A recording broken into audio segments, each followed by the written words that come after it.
Hello, and welcome to Mind Your Head, a space for people to share their stories, talk openly and honestly about their own mental health challenges, and to give some listeners some comfort in knowing you're not alone. We acknowledge the traditional custodians of the land in which we record this podcast, the Gubbi Gubbi people. We pay our respects to their elders, past, present and emerging, and extend that respect to all Indigenous peoples. We honour their enduring connection to the land, waters and culture, and recognise their invaluable contributions they make to our communities. Always was, always will be Aboriginal land. Welcome back to another episode of Mind Your Head. Today joining me in the studio is John Ogilvie. Now John is the founder and CEO of Byron Yoga Centre, which is celebrating 35 years this year as Australia's longest running yoga centre. John is a remarkable human being. He opens up about the struggles with addiction for almost a decade. We talk about spirituality, fatherhood, and how his love and passion for yoga healed that void. Now let's get into it. John, welcome to Mind Your Head. It's an absolute pleasure to have you on the podcast today. Thank you, Elliot. Thank you. Good to be here.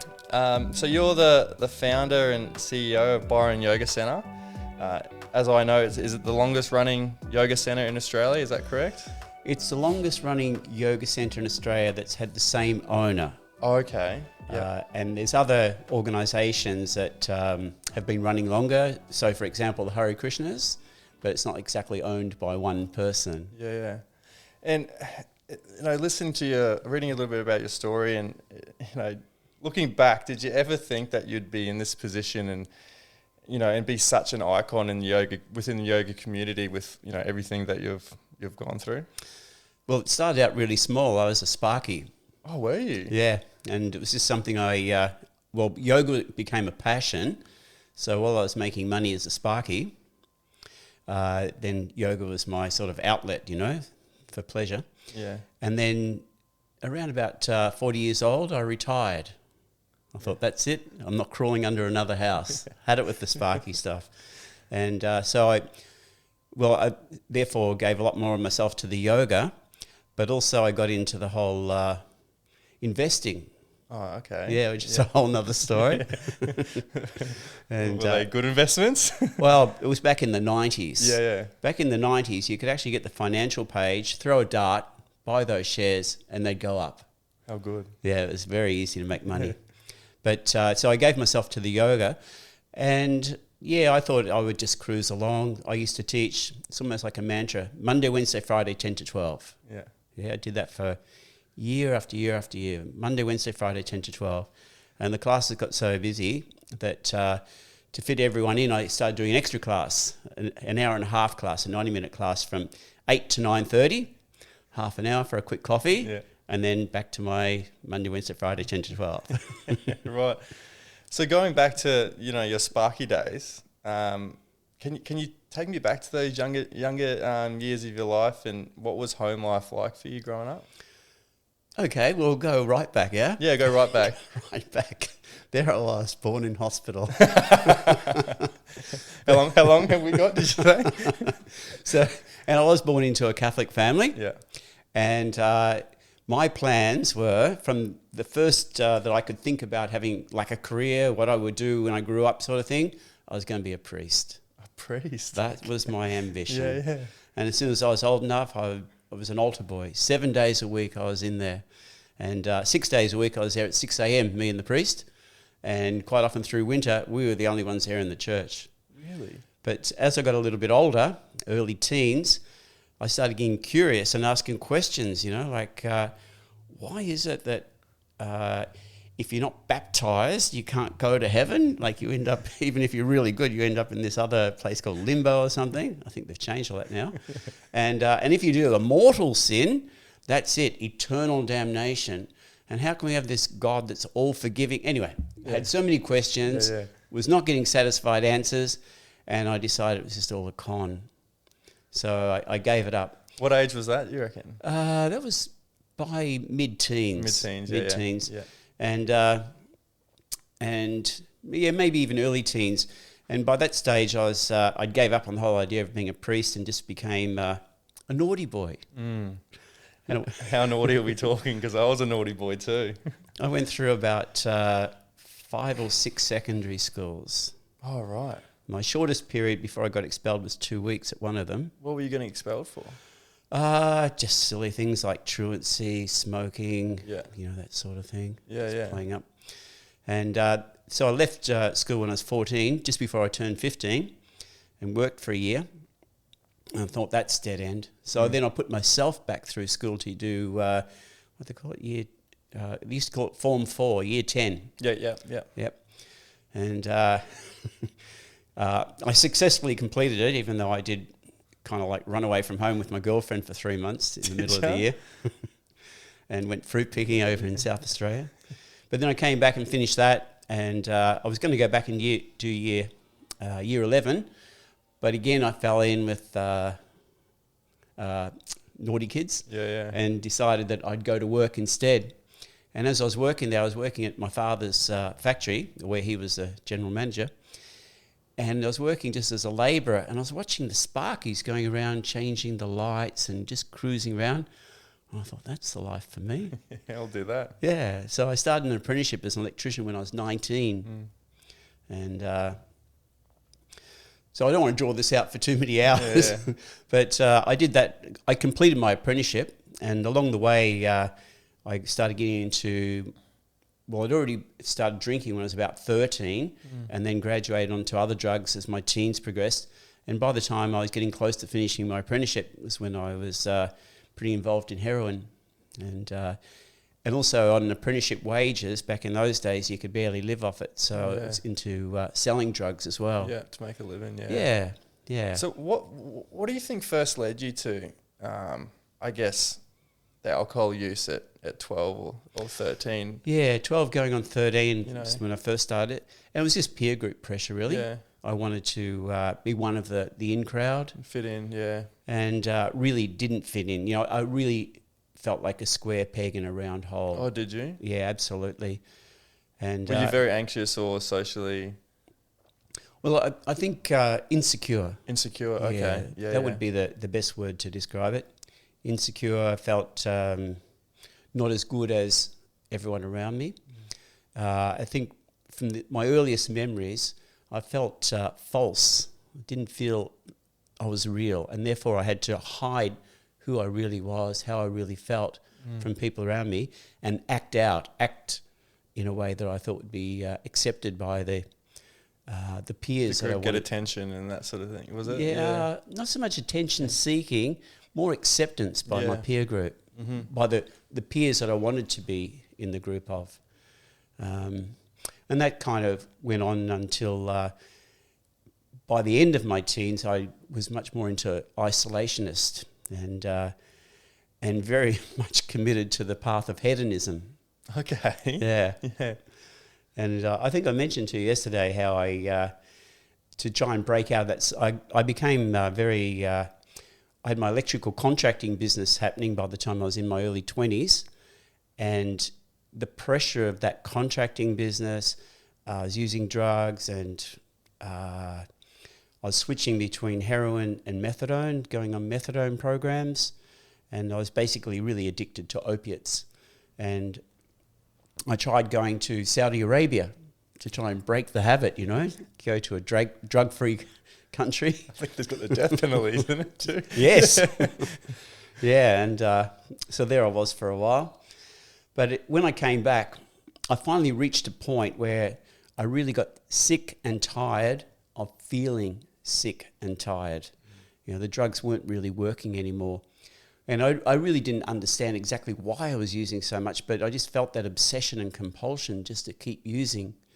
And it was about that discomfort that I had with myself, and those feelings of discomfort, that combination of depression, anxiety, stress, not understanding any of it, and just trying to escape from it, that I finally thought, right, that's it, I've got to do something radical. But I ended up going to a place called the Buttery, which is a drug rehabilitation centre down on the Northern Rivers, New South Wales. There was an interesting episode before I got there, which was quite life-changing. I started going to a 12-step meeting, or 12-step meetings in Melbourne, which was had a good message, but I was still pretty screwed up in the head for the message to sink in. But I started going to these daily meetings in the basement of a church in the CBD of Melbourne. And then I met a guy there, and he said, we can go and get a free lunch at the Hare Krishnas. They got like a soup kitchen. We can go there. So I started going there after each meeting, having a meal. And I was vegetarian. The person, a girlfriend who had introduced me to heroin, also introduced me to compassion for animals. So I became vegetarian at the age of 18. Yeah. So I've been vegetarian now for 50 years. But so going to the Hare Krishna soup kitchen, it was a vegetarian meal, and they were very accepting. So I just sort of started volunteering there and ended up moving in with them for a while. All right. Yeah, when I say a while, about 3 years. But I kept slipping up. And going out and using narcotics again.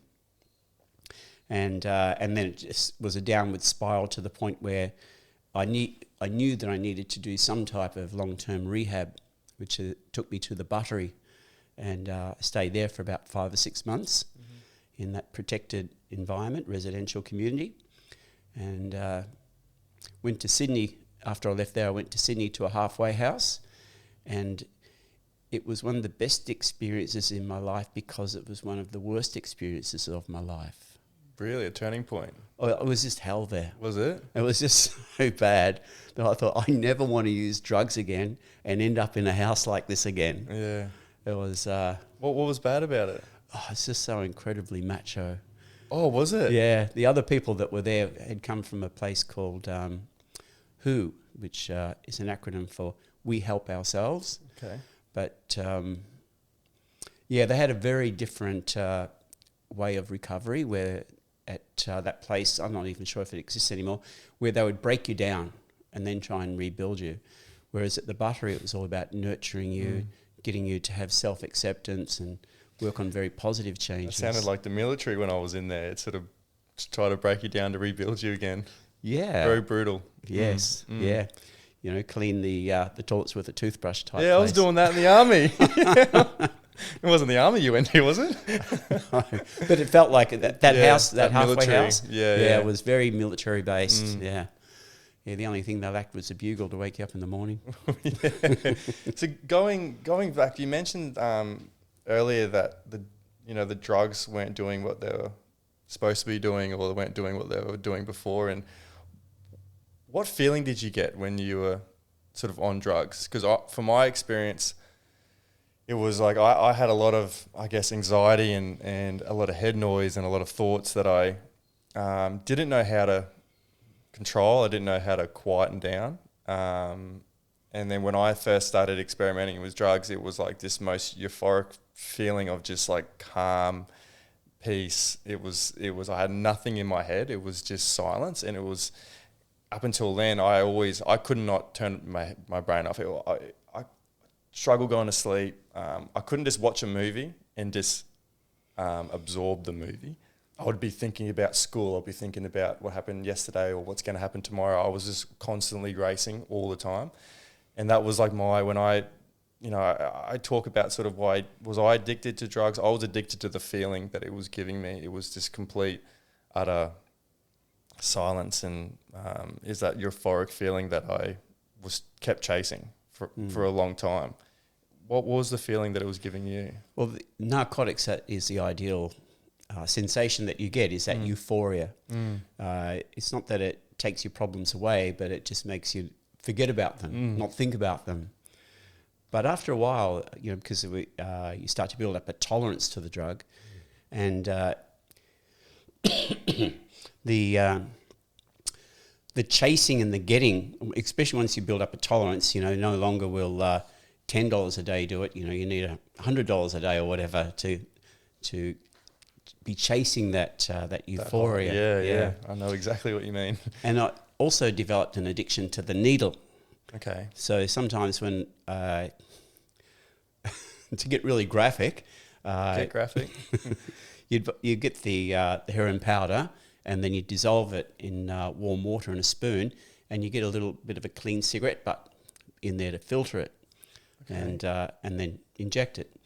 And so when I would have no money and have no drugs, I'd go digging around for those filters that I'd used, and then I'd wash the filters just to have a somewhat of a hit. Yeah, and it was just an imaginary one. But yeah, that just goes to show the desperation that I'd reached.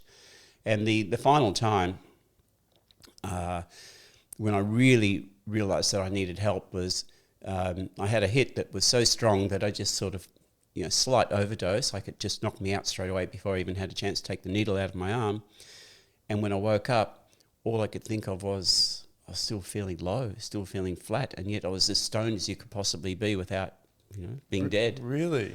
And I realised it's not working anymore. So how long of a time did this go on for? I used heroin and methadone obsessively for about 10 years or so, 10, 12 years. Mm-hmm. Yeah, so I started at 18, after using all other drugs between 12 and 18. Once I discovered heroin, that was it for me. And then I stopped at about 28. I ended up 28, 29, went to the Buttery, which was the turning point for me. Yeah, so over those years, how do you think it changed you? I guess physically, emotionally, even relationships with friends and family, did they break down? Well, it kind of stalled. Yeah, okay. My personal development, my personal growth, my emotional development just stalled. So when I stopped using, I was still really like an early teenage person, not just from the time I'd started using heroin, but from the time I'd started using other drugs, alcohol and marijuana and that, was around about 13. And I was still like a 13-year-old. So I was in a 29-year-old body with like 13-year-old maturity. And just like any 13-year-old male, the hormones kicked in, and I got really obsessive and compulsive about sex then. Okay. Discovering relationships, because I'd never really had a very successful relationship all through that period of time. It was always drug-based and sharing drugs together. But so really during that period of time, I was just on standby for life, not really making any progress. I might have done an apprenticeship, I might have travelled overseas, but I hadn't done any personal development or personal growth. Yeah, I feel the exact same. I felt like I was on autopilot for, I remember I did a podcast with my dad, and I think he messaged me after the podcast a couple of days afterwards, and he said something like, thanks so much for that. I feel like we lost you in your 20s. Thanks for coming back. Mm. And I don't know what happened, but I turned 30 and I just realised I was so self-aware of what I'm doing, whereas before, like you said, it was just on autopilot. Like from that 10 years, or whole 20s, I feel like I was just drifting through time and space and not actually living. Mm. And then when I had this conversation with Dad and we told each other a few things, I remember being at home and I really reflected of like what my memories were when I was in my 20s. And I remember situations when I moved over to New Zealand to play rugby and I was, playing at a high level. I don't remember speaking to my mum and dad that much. And I speak to my mum and dad every day now. But I remember I'd go months without talking to mum and dad, not even messaging them. And I was like, who was that? Because now I call mum every single day. And it's so important for me to call mum every single day or to call my parents and speak with them. And just little things like that. I was like, how did I make them feel when I'm in a different country? I'm not even putting in effort, to communicate with them and that sort of thing. So it's definitely made me reflect and made me realize the person that I was back in my 20s and not wanting to do that or be that person ever again. Yeah. For me, it became a lifestyle of any type of relationship that I had. It was all about what's in it for me, and also a fear of what are they trying to get from me. So my guard was always up so that I wouldn't get ripped off. and then I'd be looking at, well, what's in it for me? How can I take advantage of this relationship? And so yeah, it wasn't a very good relationship with my family, or Oh, wasn't it? Yeah. no. And my father died while I was still in the midst of all of that, and even then, you know, what's in it for me type of relationship that I had with myself, what's in it for me? I remember going, and my whole using life in those 20s, it's almost like snapshots rather than videos of remembrance. It's almost like photos of remembrance. But I remember seeing my father. He passed away from lung cancer, and he spent his final days at home with my cousin nursing him. And he had this bottle of painkillers, which were a really strong mixture of different narcotics and painkillers. And I remember just thinking, well, you know, there's an opportunity that I can have a swig of his medication, you know. So again, rather than being really focused on being there for him. In that moment, yeah. Yeah. So when I came out of it, at the end of it, there was a lot of guilt, shame and regret. And holding on to that really held me back from my personal development. And I think it was going to 12-step meetings and working those 12 steps that I was able to forgive myself. Do you want to go into the 12 steps? I can do. Yeah, let's go into the 12 steps. Because I know there'll be plenty of people listening wanting to know these 12 steps. Yeah, so I'm not totally sure on the exact time it started. I think it was back in maybe the 40s or 50s. There was this guy, Bill, and an alcoholic, and he met this other guy. I think they might have met in a bar, and another fellow alcoholic, and they got together talking, and they realised that by supporting each other and sharing their strengths, hopes and experiences, they were able to not drink. And so they then invited other people, and then gradually they put together these steps of recovery, which developed into what we now call Alcoholics Anonymous, the 12-step program. And then from Alcoholics Anonymous, there are other programs that have branched out from it. The one that I became a member of is called Narcotics Anonymous. There's Overeaters Anonymous.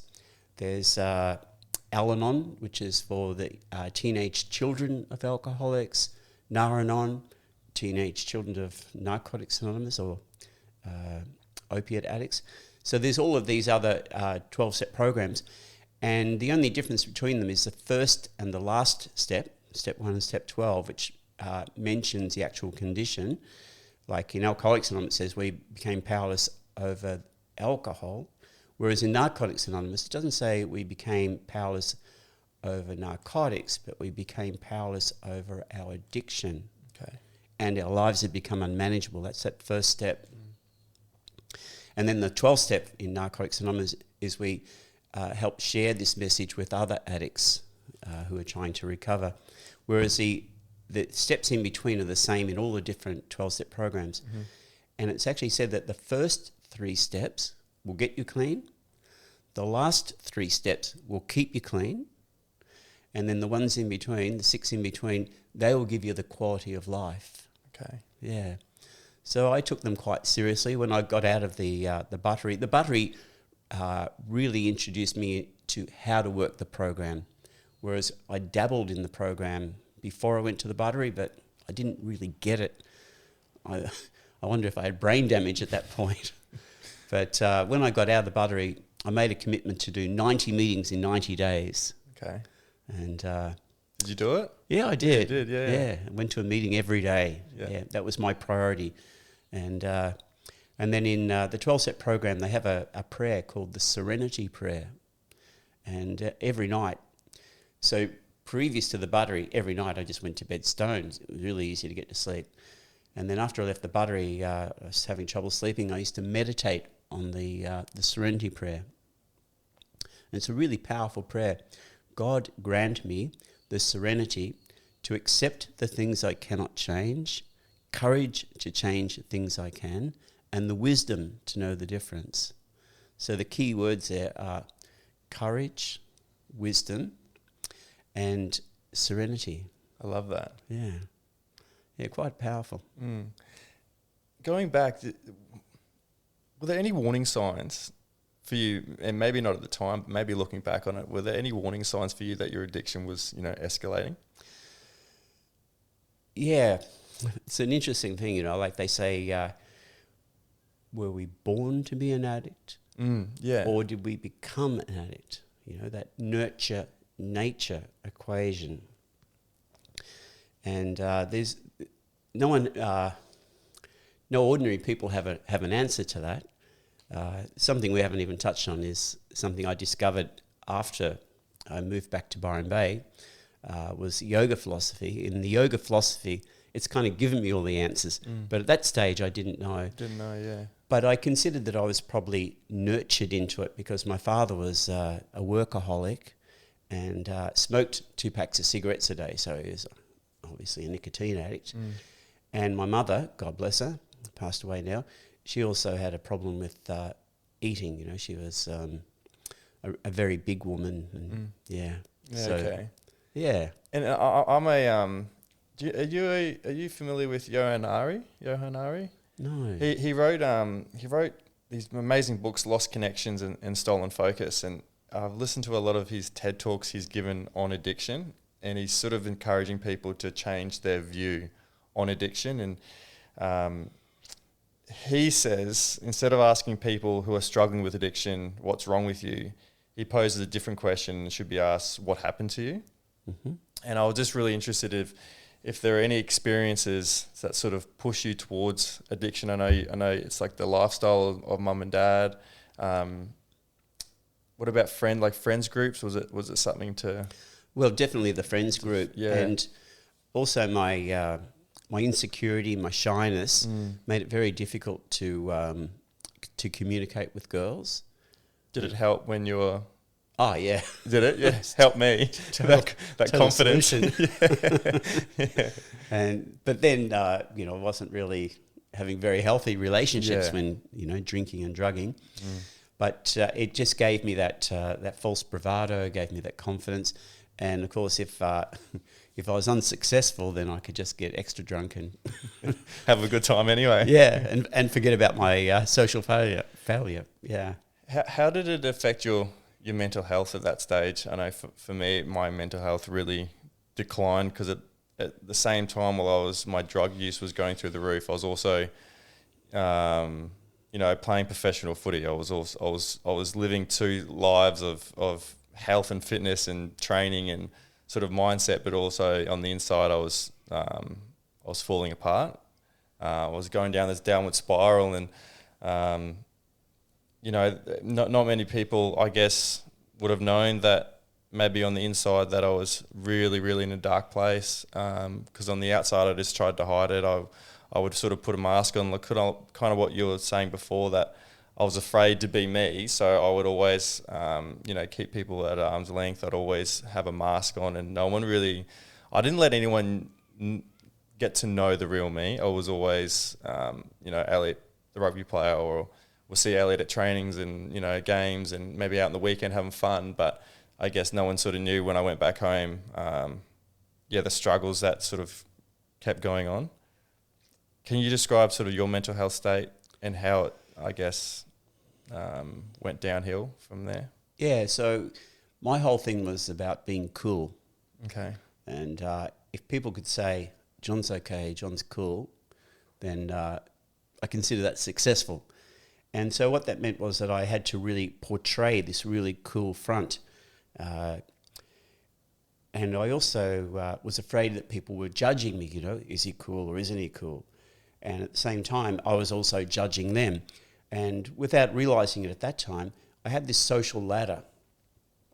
And there were people above me on the ladder that I would try to impress, try to get them to accept me and recognise how cool I was. And then people below me on the ladder, I would just dismiss them as unimportant and didn't need to think about them. But because I was always doing this judging, then I was also always afraid of being judged. And so in the end, I just wasn't in touch with myself, I was always trying to work out, well, how do you be cool? Not really being myself. So when I went to the buttery and they said, be authentic, be yourself, I really had no idea what they were talking about. But what I did start to learn over time was that they are being hip and being cool are like a disease, you know, being fatally hip and terminally cool. And what would be really good is to hang loose and be a jerk.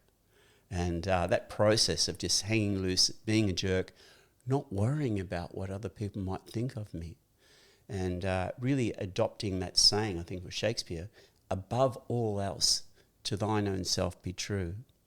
And that's been a process for me, but it's been very liberating. Yeah. During this process of addiction, did you ever hit rock bottom? Well, yeah. The real rock bottom for me was that time. It was actually I was visiting my mum. In fact, I think I might have been crashing there for a couple of days when I had that hit where it, you know, kind of went unconscious and then came to. That was one of the most. That was the rock bottom that sent me into recovery. Mm-hmm. But there was a period a few years earlier where I guess I'd really hit an extreme rock bottom and decided that I was at a party once and this guy said to me, you know what, it's just social conditioning that people don't commit suicide. It's just that whole Christianity thing, you know, that false belief that there is a heaven and you won't go there if you suicide.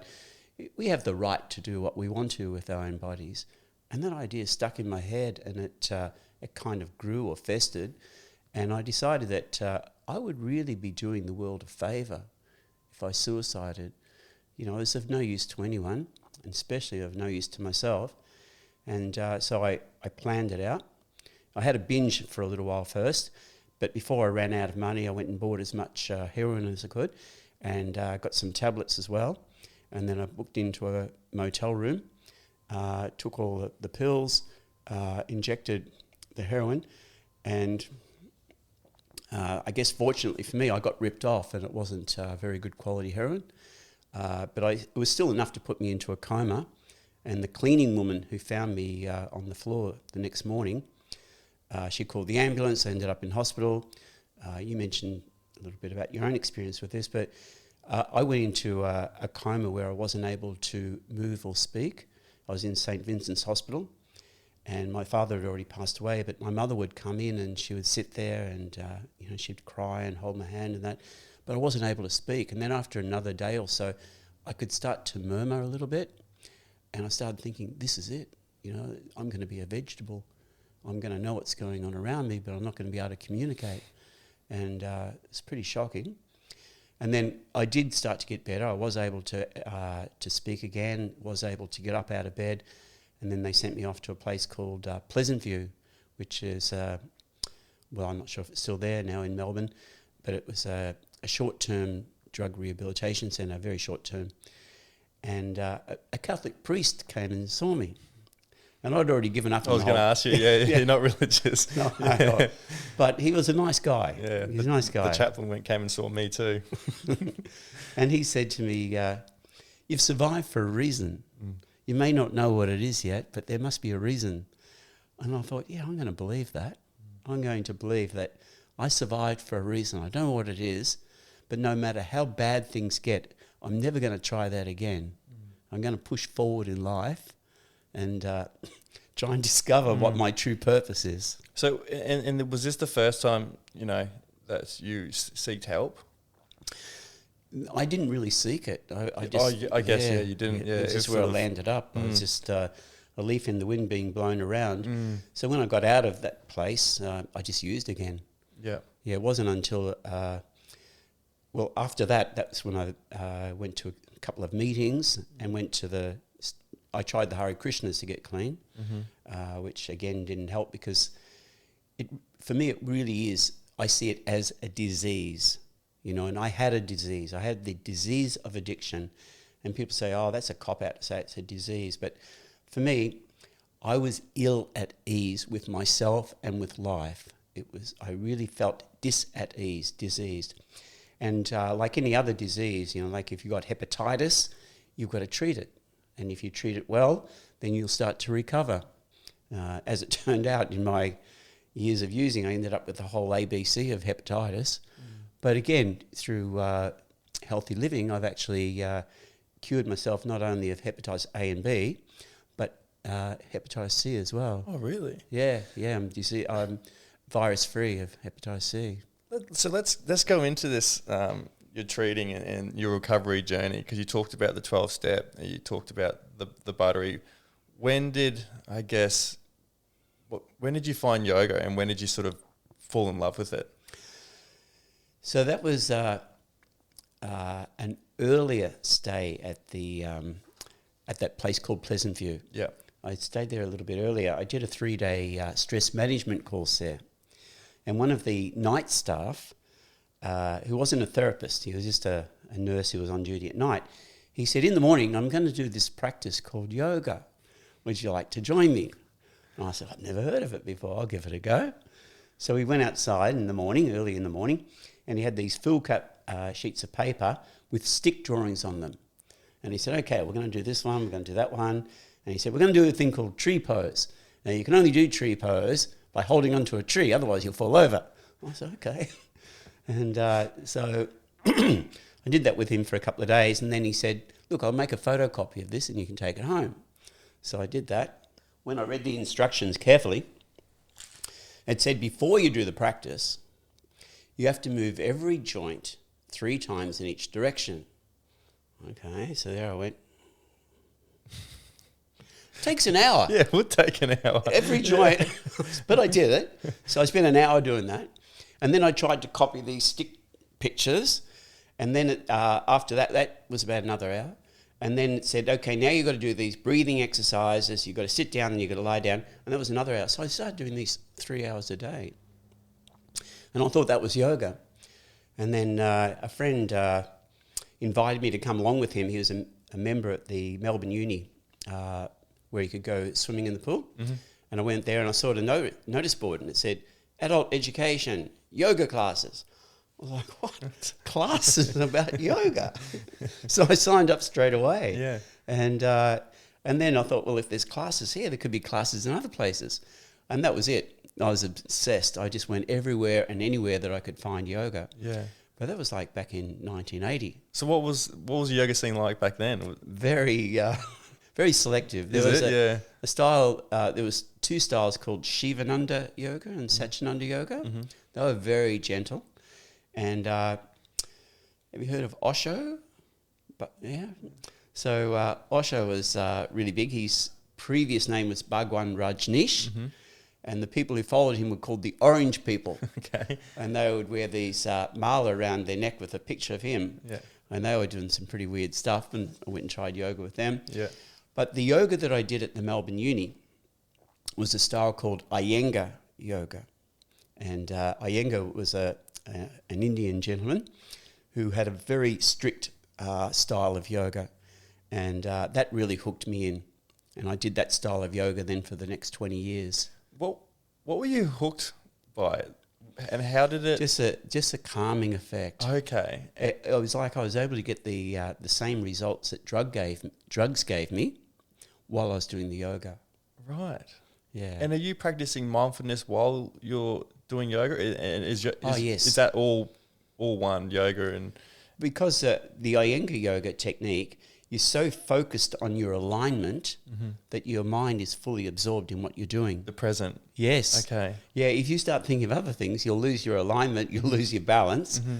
So that complete mindfulness on the postures. Mm-hmm. And so I really got into that for the next 20 years. And then I found another style of yoga. So Mr. Iyengar, he was trained by his teacher, Krishnamacharya, who was born in... the very late 1800s, and he had another student, Patabi Joyce, and Krishnamacharya said, yoga must be practiced correctly. If it's practiced correctly, it can cure any type of ailment. But practiced incorrectly, it can cause all sorts of problems. And so Mr. Iyengar, he took that instruction and said, right, we've got to practice it correctly, and it's all about alignment. Whereas his fellow student, Patabi Joyce, he went away and said, right, it's got to be practiced correctly, and it's all about the sequence.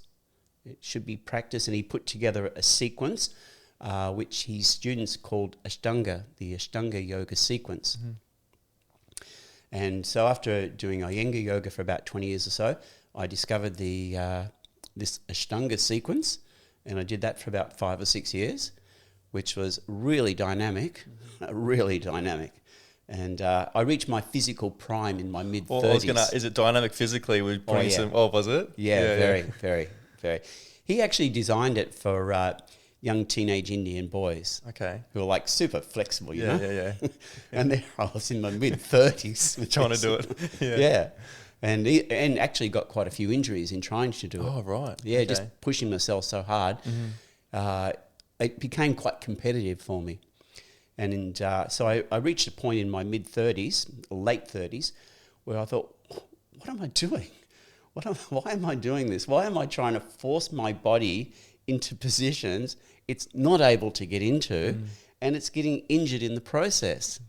And so I stopped and I reassessed what I was doing and why I was doing it. And it was at that point, in my very late 30s, that I thought, what about the philosophy? Because yoga is just the yoga that I was doing, the Iyengar yoga and this so-called Ashtanga yoga, was just the postures. And I thought, well, what about the breathing exercises? What about the meditation? And what about the philosophy? Because I had learned a lot of the philosophy when I was with the Hare Krishnas, but I'd kind of let that go. And so I really started to focus on those other aspects, really conscious. It's called pranayama, the yogic breathing, and starting to focus more on the meditation, and got the books back out and started reading more on the philosophy. And that's when I realised that the yoga needs to be made complete. We need to bring those 4 elements together: the postures, the breathing technique, the meditation, and the philosophy. And the yoga historically comes from a culture that spoke Sanskrit, and some scholars say it is the original language from which Latin and Arabic eventually came from. So in Sanskrit, there's a word purna, P-U-R-N-A, and it means integrated or complete. So I put these 4 elements together: the postures, the breathing techniques, the meditation, and the philosophy, and called it Purna Yoga. And so that's the style of yoga that I now teach. That's what happens at Byron Yoga. Is that your own style? Yeah, basically. Oh, right. Yeah. And how does... that's so interesting. How does that make you feel now when you started it? Is it just such a euphoric feeling? There's a real temptation, to to get carried away with one's ego, Yeah. and self-importance. Yeah. And sometimes I've had promotional marketing people that have tried to push me in that direction, and I've resisted it because I don't want to be a superstar. I just want to be me. Too late. Well, yeah. I mean, Byron Yoga, in a lot of material aspects, is incredibly successful. It's it's one of the largest yoga enterprises in the world outside of India. But and it's definitely the largest in Australia. But it's not because of it's because of the people that I've attracted to me. I've been fortunate enough that people have come to me, they've liked what I'm doing, and they've joined into what I'm doing. They buy into it, yeah. Yeah, absolutely. And so I've got staff that have been with me now for well over 10 years. I've got staff that were with me for like 20 years. A very long-time friend of mine, Cara Goodsell, she was always like my 2IC, Yeah. She hadn't a background as a solicitor. She was just great with paperwork. And I so bet. she was able to keep me on track. And so it's just the people around me that helped me to build what I currently have. So let's talk about the Byron Yoga Centre. Was that, I guess, when you had those 4 steps, when did you go, all right, I want to open up my own centre? And so back in the mid-'80s, after I'd left the Buttery, gone to Sydney, went through the hellish halfway house. and I remember we were in a house meeting, And I said, look, I think, I want to go for a bit of a holiday. I want to go down to Melbourne. I want to pick up my car. I want to drive back up here. And then I want to go up to Byron for a holiday. Yeah. And he said, look, if you're well enough to do all that, you don't need to be in the halfway house. It was like a threat, Perfect. I said, I think you're right. I think I don't need to be here anymore. So I Good moved call. out, went and got my car and Yeah. drove up to Byron. Yeah. So I moved to Byron Bay in 1986. And I was really, I just wanted to do yoga. That's all I wanted to do was yoga. But there wasn't that much around in Byron at that time. Would have been amazing what Byron would have been like back then, wouldn't it? It was. It's so different now. And so to get to a yoga class, I had to travel to a place like Murwillumbah, Yep. down to Ballina, to Yep. Lismore to get to a class every day. But there was one woman in particular who had worked as a volunteer staff at the Buttery. And I used to do yoga with her when I was in the Buttery. And she was running some yoga classes. So I started assisting her and became like an apprentice to her, and then ended up teaching classes at her school there in Byron back in 86 and 87. And then a local family, wealthy family, the McCallers, said, we have a property here that they'd bought. It was an old meatworks. Oh, right. Yeah, the old meatworks in Yeah, Byron Bay, yeah. where it was even a whaling station at one time. Was it? Yeah. So not a very nice history. Yeah. But they bought it, and they were trying to convert it into a cultural centre. And one of the brothers, Campbell, said, look, would you like to run yoga classes, and we'll set up a room for you? And that was the beginning of Byron Yoga back in 1988. Oh, wow. And it's grown so quickly over that time, has it? Yeah. Well, gradually. Gradually. The room my yoga room was about 3 times bigger than this whole space here. And that's all I had to begin with. Yeah. And then I won't bore you with the long story, but there was a group down the other end of the epicenter called Course in Miracles, which was like one of these new age Dance for Jesus groups that ended up imploding and selling and moving off, but they'd renovated it, and I moved in there as a caretaker for the property. And by this time, a property development company in Brisbane had bought the epicenter, and they let me just be there as a caretaker, which was just amazing. So I was there for 22 years. So that was a big expansion, going from that one small room to having this multiple rooms and cabins as well for accommodation for my staff. And then eventually the development company said, we want to develop it, we want to build houses, so you have to go. And that's when I had the opportunity to buy into the property where we are now. So I bought into a 30-acre property. Looks amazing. Yeah. It looks absolutely amazing. You'll have to come down and visit. I would love to. And what other services do you provide at the centre? I know you do. I know people come from all around the world. You do a lot of yoga. Is it other retreats you can do there as well? Yeah. So let's see. When my son was 6 months old, I went for a holiday to Brazil just before I went. Yeah. So he's 8.5. So 8 years ago, 8 years ago, we were running 4 retreats a year. Yeah. And doing a teacher training every month of the year. As soon as one would finish, we'd start another one. And I said, look, this teacher training, gradually there's less and less people wanting to do a teacher training. I think we need to shift the focus across to the retreats and let people come for a yoga holiday. Yeah. So we shifted from having 3 or 4 retreats a year to doing 150 retreats a year. Holy shit. So we do a 3-day retreat, which is Friday, Saturday, Sunday. We do a 5-day retreat, which is from Monday to Friday. And we do a 7-day retreat, which is from Monday to Sunday. So 3 a week for 52 weeks of the year. Well, actually, it's only 51 because we have a week off at You have a Christmas. week off. Yeah. So how much staff have you got? All up, there's probably about 50 or 60 people work for Byron Yoga. Oh, right. Yeah, I think there's about 8 or 10 therapists. Yeah. We've got about 6 or 7 people work in the kitchen, the same number of people in the office. I've got about 10 teachers. We've got 17 volunteer staff who do housekeeping and work in the. We have 3 acres of organic gardens. Yeah, I've seen photos of that. I'm like, this place is you wouldn't want to leave. It's amazing. Yeah. And you mentioned before that that dis-ease. You weren't happy with yourself. You weren't I guess, at peace with yourself. And, you know, I'm assuming you're still not religious now, but spirituality is a topic that I love to sort of dive into with you. So what does that mean to you? And how did you sort of use that to heal?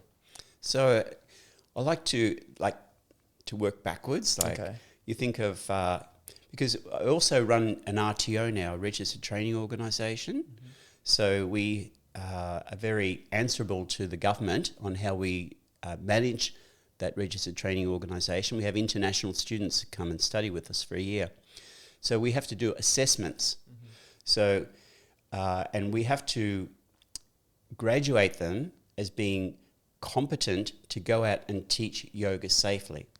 So we have to prove their competency, and we prove that through doing our assessments.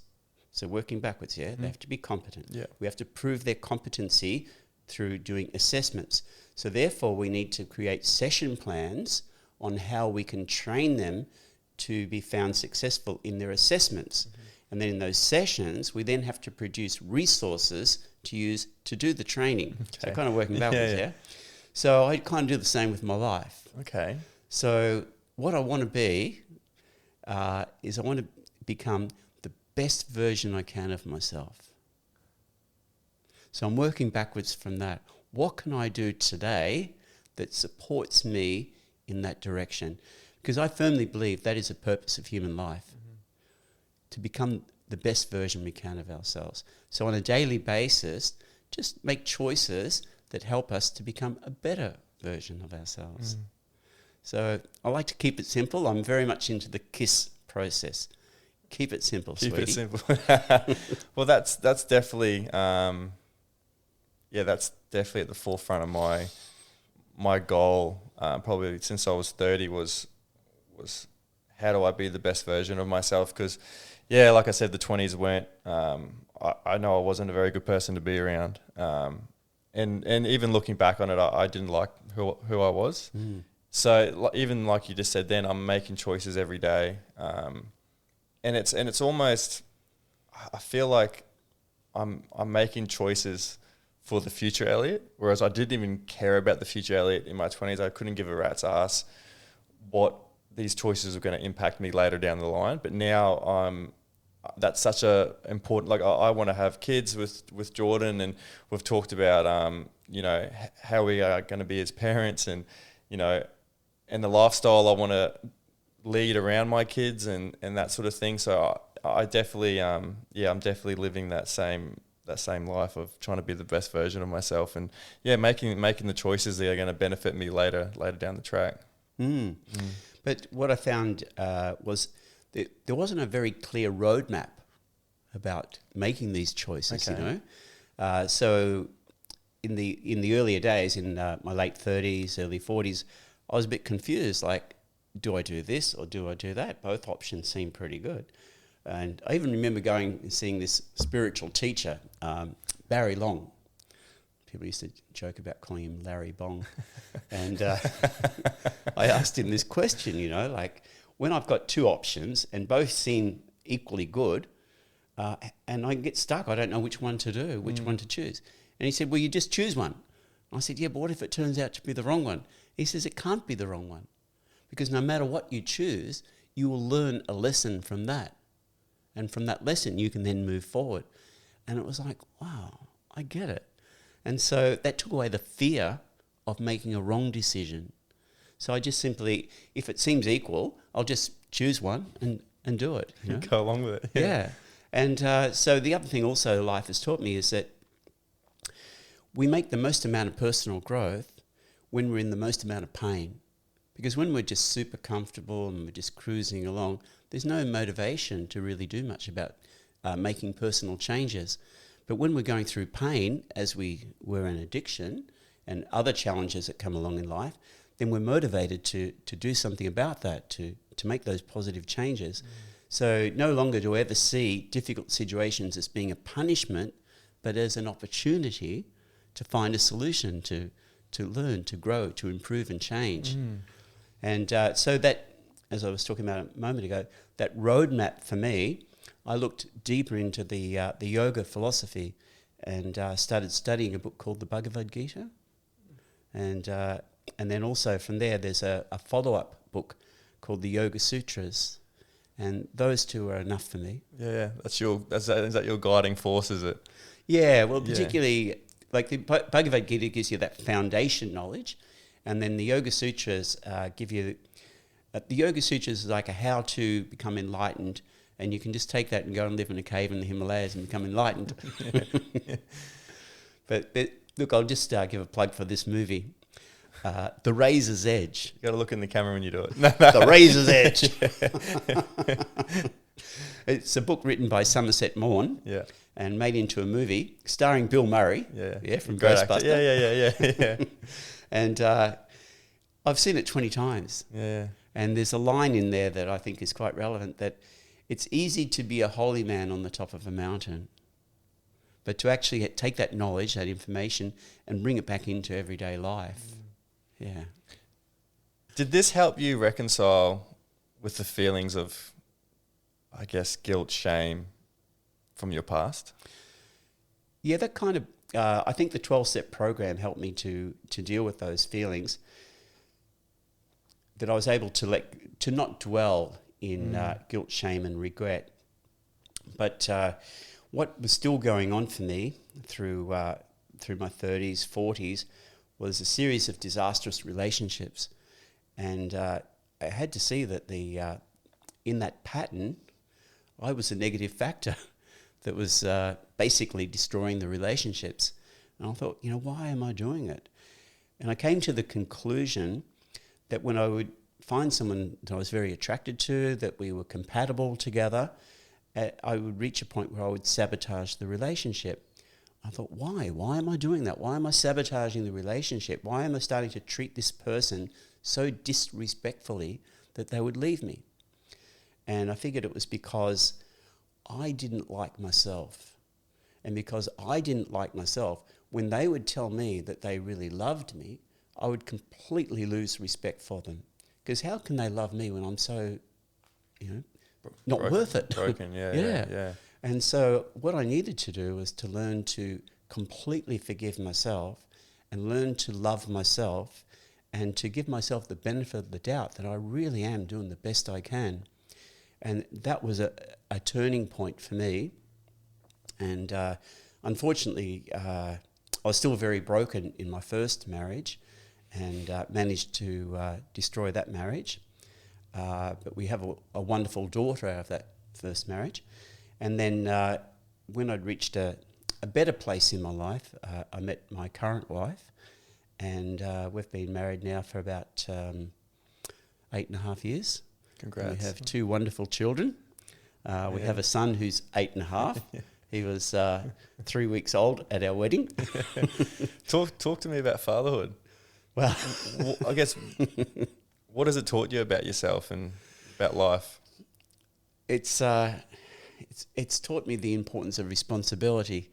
In my first marriage, I thought what responsibility was to provide for the family, was for me to work hard to accumulate as much money as I could so that I could provide security for the family.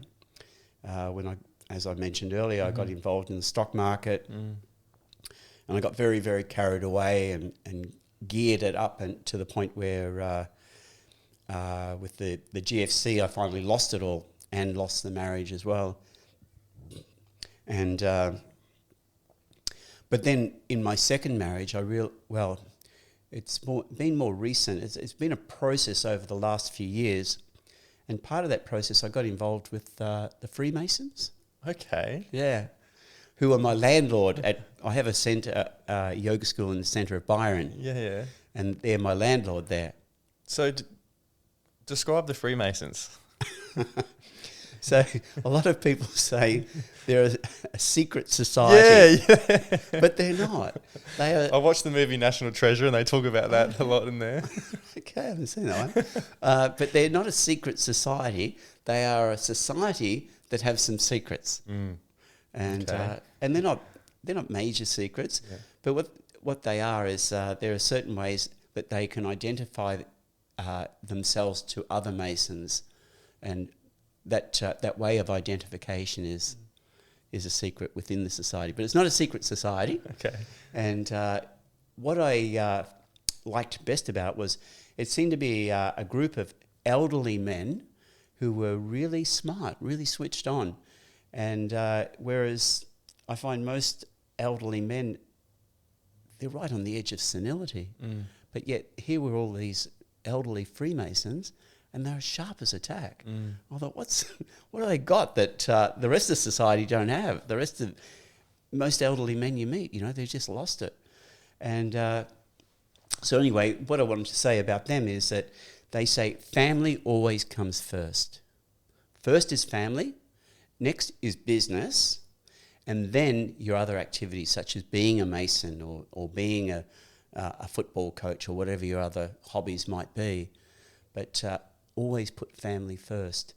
And what you've listened to TED Talks and you've probably heard it over and over, that as we grow older, we stay healthier relative to the important intimate relationships that we have with family. And we don't need many, but we need some.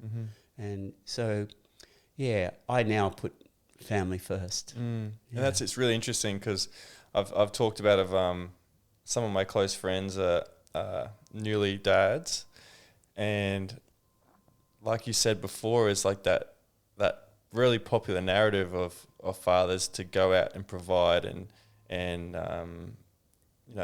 be a safe responsibility for the family.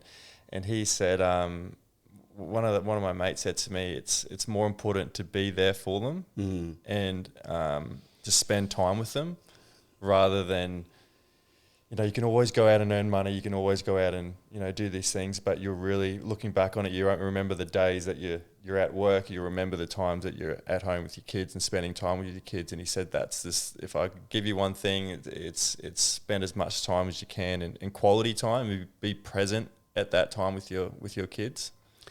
It's a really easy thing to say. Yeah. It's not so easy to do. No. It requires a lot of patience and tolerance, to sit down. Like my son, when he played Lego, my job is to find the little pieces that he wants so that he can create his thing. And if I want to start creating my thing, no, we need to have patience and tolerance. And it's so easy to say, well, I'm too busy, to just sit down and play Lego. And of course now with smartphones and these sort of things, they distract us away. But the quality time that we're spending with our children, I think it's really important that we put those devices aside, don't have the phones within sight, and just really be focused on them rather than, we're with them, but we're also just checking our emails or what have you. But to really just be present, to read them stories, to listen to them read. Like my son, he's 8, but he's still developing his reading skills, and to just sit there and patiently listen to him reading through his books. How do you teach them to regulate their emotions? Something that I never... You still? It's a topic because I just remember speaking to you on the phone yesterday. It's something that me and my parents had a really open dialogue, but it wasn't about naming these feelings. It wasn't like me explaining how I'm feeling and then we're sort of talking about why I'm feeling this. It was none of that. I was open with mum and dad, but there was no sort of open dialogue about discussing emotions and feelings and trying to figure out why I'm feeling like this. Is that something that you're... Well, they have their emotional outbursts. Yeah. And not punishing them for those outbursts, but as soon as possible to be able to discuss the outburst and what triggered the outburst. But what I find most important is to be an example, is to just remain chilled, to remain calm myself, and not to react to their outbursts. And when you've got two, some people say, I have a second child, you've got one, it's going to be easier having a second. Yeah. I really don't believe that's true. I challenge that theory. Oh, yeah. It's 3 or 4 times harder because you've got that sibling rivalry, and so is to be there for both of them, and that when they're clashing to try to get in the middle and separate calmly. But really, I just try to remain calm myself and to be an example of calmness. And when they have their outbursts, not to react to them, but as soon as possible to respond to their outburst by discussing it and diffusing it. Yeah, I really love that. What lessons do you hope for them to learn from you?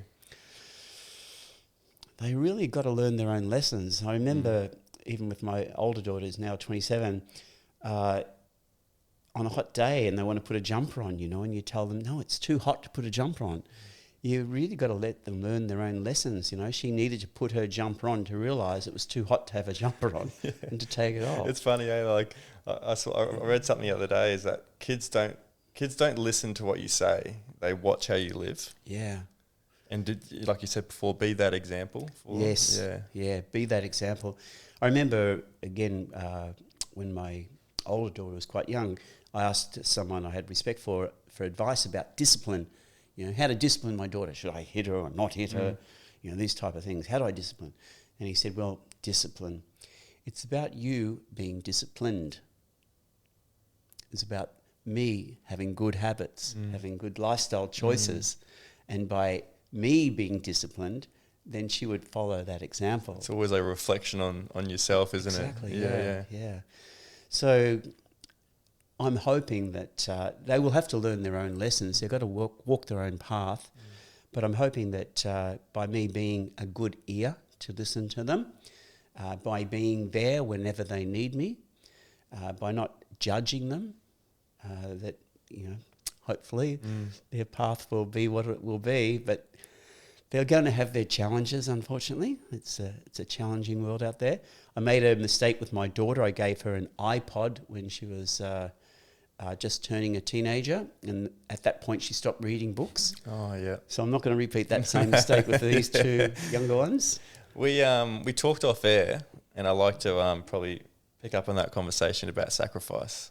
And I said to you, me working away in the mines, I said, we've all got to make a sacrifice, sort of to get ahead in life. And you sort of, you gave me a little smirk and a little smile and said, I don't really disagree with that. Can we talk a bit about that? Yeah. So again, this relates back to my my yoga philosophy. I believe that we have a thing called Dharma, and there is Sanatan Dharma, our eternal Dharma, which maybe not the day to talk about that. But there's our superficial Dharma, which is what's going to happen in this particular lifetime. And when we discover our Dharma, and so when I use the word Dharma, what's his name? Who wrote Huckleberry Finn? Mark Twain. Mark Twain said, the two most important days of our lives, the day we're born and the day we discover our true purpose. So I think our living our life is that journey of discovering what is our true purpose. And that can change, it's just a superficial Dharma for this particular lifetime, because I don't believe we only live one lifetime. But again, conversation for another day, maybe. I love that though, yeah. So, I've discovered my true purpose in life. For example, currently I'm wearing this elderly Australian male body, and I play a role. I play the role of being a husband, a father. I play the role of being a yoga teacher. I play the role of being an administrator of a large yoga centre. But these are all just roles and parts that I'm playing. But this is my Dharma. I've discovered this is what I'm meant to be doing with my life. And I wouldn't do anything else. If I was doing, I wouldn't compromise myself. This is just me personally. I wouldn't compromise myself just for money. Because in the yoga philosophy, there's a thing called aparigraha, which means that basically we'll always get what we're meant to have. We don't have to struggle overly hard for it. We will always get what we need. Or what's his name, Mick Jagger? Always get what you need, not what you want. Not what you want. Yeah. Oh, I love that. So we've got some quick fire questions, so you can answer them as quickly or as long as you want. How have you defined success personally and also for the Byron Yoga Centre? So personally, it's becoming that better version of myself, which is intimately connected with the Byron Yoga Centre. But at the same time, I don't want to be attached to it. At some point, I will need to let it go. It'll be time for someone else perhaps to take over it or transition into something else. But the success with the Byron Yoga Centre, I judge that by its sustainability, that we employ a lot of people, and so therefore a lot of people are dependent upon the Byron Yoga Centre to pay their mortgage, to educate their children, to put food on the table. So therefore there needs to be a certain amount of income to meet the needs of the staff. And it's also about our guests, the people who come there. I'm trying to influence them to become better versions of themselves. But what I've observed with yoga is that when people start to practice yoga regularly, they naturally become better versions of themselves. In the yoga philosophy, there's a thing called the yamas, and they're moral and ethical principles or suggestions on how we can better live with each other. And the first of those 5 is ahimsa, non-violence. And the 5th one is that one I just mentioned a moment ago, aparigraha, or non-greed. And to quote Gandhi, there is enough in the world for everybody's need, but not for everybody's greed. And people who start to practice yoga regularly start to become more caring and sharing. And so we have a mission statement to try to get yoga practiced regularly in every town and village on the planet. And our vision would be, once we can reach that tipping point, the logo here, the benefits of yoga rippling out, that we will eventually bring an end to global warfare and global famine. That's our vision. Amazing. So the people who come for their yoga retreat or to come and learn to teach yoga, because if we're going to get yoga in every town and village, we need more yoga teachers. So that's my vision, is to slowly spread the word of yoga. Absolutely. If you go back to a time in your life, where would you go and why?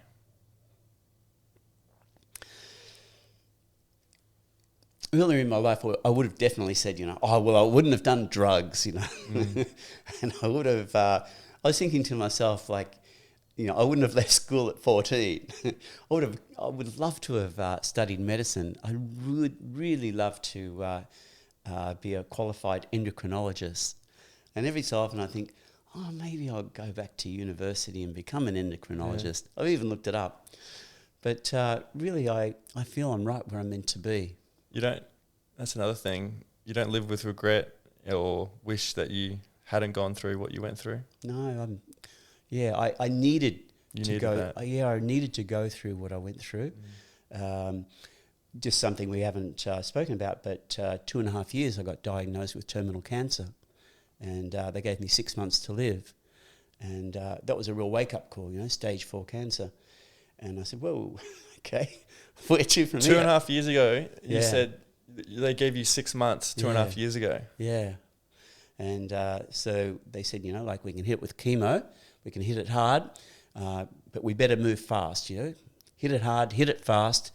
And so I did the chemo, and then I went on to, hormone therapy. And I went off to India to make peace with with my spiritual side of life. Yeah. And but I've stuck with my lifestyle, which, as I said earlier, that cured hepatitis C, which is supposed to be incurable. And at the moment, the cancer is dormant. Right. Yeah. And, here I am sitting here. How are you feeling? I still take the hormone therapy, which weakens me. Yeah. But that's okay. Yeah. That's also a challenge. I have to work a lot harder than most people to build muscle. Yeah. Because I have no testosterone in my system. Yeah, okay. So I have to work a lot harder. Yeah. And if I take a break from working hard, the muscle goes really fast. Oh, right. Yeah, so 7 days without yoga makes 1 week. So are you yoga every day? Yeah. Every day? At least once, yeah. At least once a day? Yeah. Oh, right. So I do my own practice, and I also like to go to yoga class at least once or twice a day. Yeah. In Byron, we have this really nice walk around the lighthouse, which is beautiful. Love yeah. it. Yeah. So I do that every day, 5K. Oh, do you? And yeah. Oh, awesome. So what would be your 3 non-negotiables for living a healthy and full life? Obviously, I guess the yoga and its 4 principles would be up there. Yes. There's another 4 principles which are pretty tough, but one of them is to be vegetarian. Okay. Yeah. Another one is no illicit sex. Relationship sex only.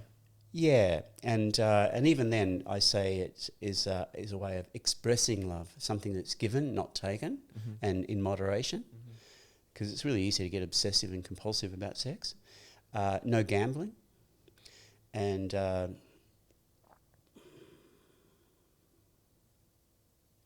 intoxication. Mm-hmm. Yeah. Drugs, alcohol, gone. Yeah. Yeah. Coffee too, really. Yeah, or coffee as well. It's a bit of work in progress for me. Yeah, so no intoxication, no gambling, no illicit sex, and being vegetarian. So being vegetarian is really, no meat or fish is not negotiable for me. Yeah. Yeah, I've had my own little journey of no alcohol. Well, obviously I haven't had any drugs too, but alcohol was like just that nasty habit that you just, hang around your friends, go watch footy, go watch a game, you're at the pub. Yeah. It's just like that muscle memory of having a drink. And it's been 10 months now, and congratulations. Thank you very much. It's honestly been great. Like, even having that form of self-discipline, that form of self-love, and making these choices for future Elliot.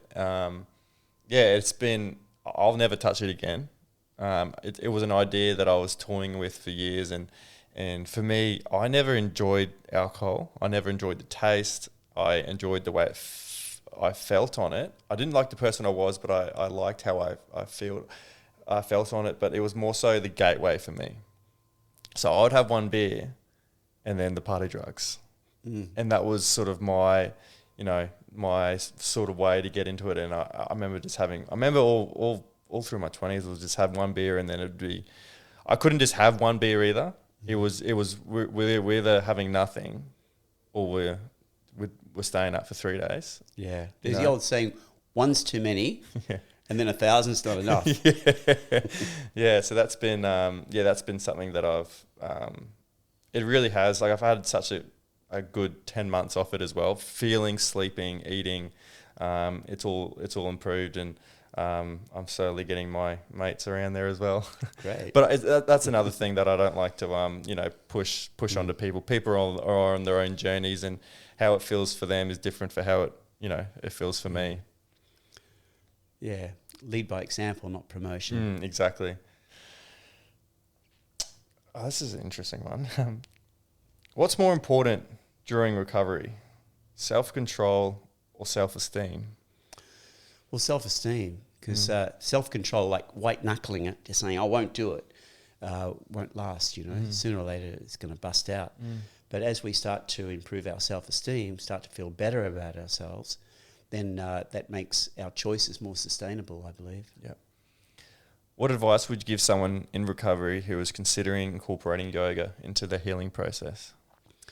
So for me, because my drug and alcohol use was so destructive, I needed something, a firm foundation. I'd tried so many things that were unsuccessful, including yoga and joined the Hare Krishnas, but it was a 12-step program that had worked. So for me, the 12-step program became the foundation for my house of life. And then yoga has then become that house that I built on that foundation.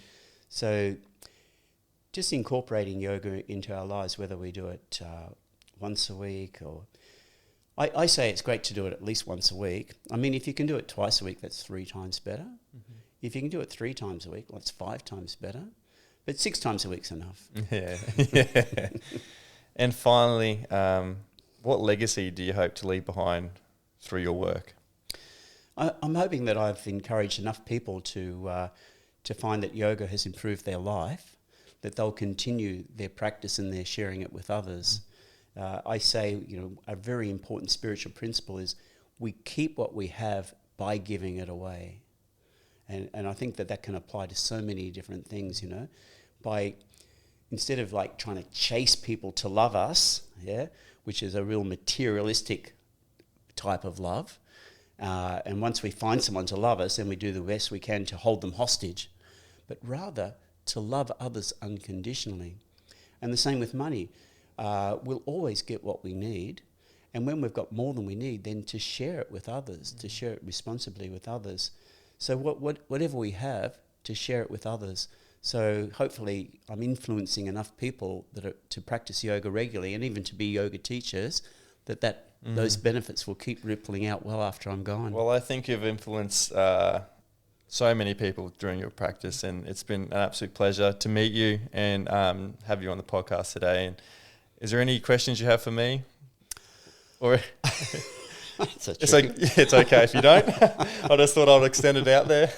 Well, here's a question. Okay. Would you like to come down and have a stay with us? I would actually love to. Yeah, bring Jordan with you. We would actually love to. I know Sophie's a big yoga fan as well. Great, bring her too. In separate rooms.